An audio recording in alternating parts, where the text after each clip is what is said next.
سلام، كي دايرين؟ لاباس عليكم؟ كلشي مزيان؟ كنتمنى تكونوا بخير وعلى خير وفي صحه جيده. احوالكم طيبه دائما يا رب ان شاء الله. غادي نوجد معكم خضره كيف ما كتشوفوا اللي غادي نديرها في الفرن. بغيت تكون صحيه، ما بغيتش نقليها. الا بغيتوا نتوما تقليو هاد الخضره هذه راه تقدروا تقليوها. احنا عارفين القليان كيجي بنين، ولكن الا درناه في الفرن غادي يكون صحي اكثر. غادي نحضروه مع هاد لي بات هذه اللي صراحه ما نزلتش الفيديو ديالها هنايا. غادي ننزلو في فيديو اخر. صافي خديت هنايا بطاطا اللي غنديرها تسلق وغنزيد عليها الملحه. غناخذ هنايا الكرنب اللي غنديرو حتى هو يتسلق مع الملحه والماء. وغادي ندوز ناخذ الباذنجان اللي غادي نقطعوه حتى هو شرائح، اللي تيكونوا هاد الشرائح شويه غلاظ، ما ديروهمش رقاقين بزاف. ولا بغيتو ديروهم رقاق ماشي مشكل، تيبقى لكم الاختيار. ها هي غادي نمحنكم شويه هكا، ملي تبغيو هكا ديروه في البيض. غتشوفوا معايا الطريقه. البطاطا بعد ما تسلقات غادي نضيف عليها زيت الزيتون. غادي نزيد هنايا زعيتره واليازير والزعتر. غديروا البصل المجفف وتزيدوا الملحه، والا كانت نتوما مجففه حتى هي كتجي بنينه بزاف. انا تقادات ليا ما درتهاش. صافي. وغادي نتحركوا هاد المكونات كاملين. غتنزلوا كلشي في اللاطه. تسرحوا الورق الا ما كانش ماشي مشكل، غير دهنوا اللاطه ديالكم مزيان باش البطاطا ما تلصقش لكم، ولا وتحضيو معها عاوتاني باش ما تحرقش. صافي كناخذ هنايا واحد الكاس ولا اي حاجه اللي هكا القاع ديالها شويه غليظ وتيكون عريض شويه باش البطاطا ما تهرسش لكم هكا، تشتت كتهرس متساويه كيف ما تشوفوا.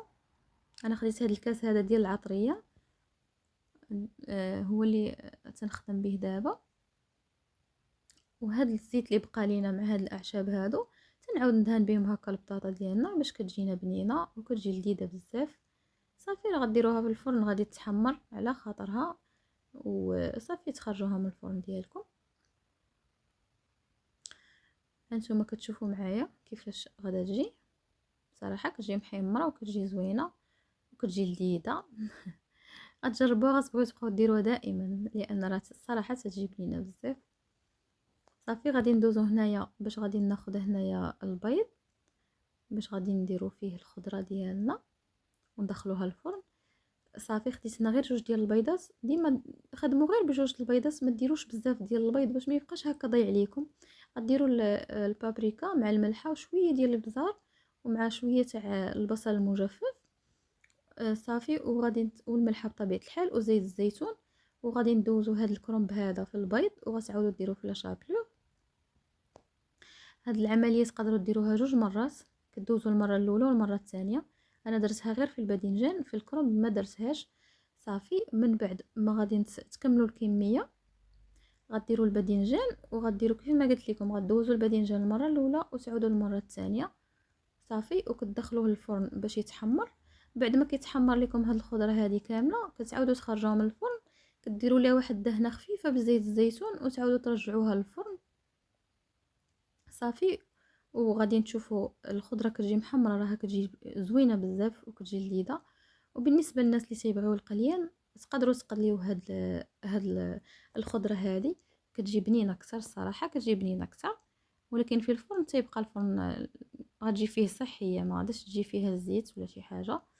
الزيت راه درناه هنايا مع البيض، واخا درناه ما كيجيش بحال القليان، نكونوا صريحين واقعيين.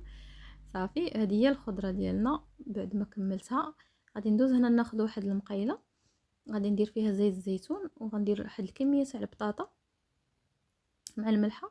هاد البطاطا كنت خليت منها من البطاطا الاولى اللي كتسلقت معكم. غنزيد عليها هنايا الزعتر وزعيتره واليازير. غادي نديرهم هنايا يتشحروا مزيان، ضروري تخليهم يتشحروا مزيان بحال غيبداو يذهبوا. صافي ديك الساعه غادي تكون طابت، كتجي لذيذه بزاف وكتجي بنينه. غير جربوها.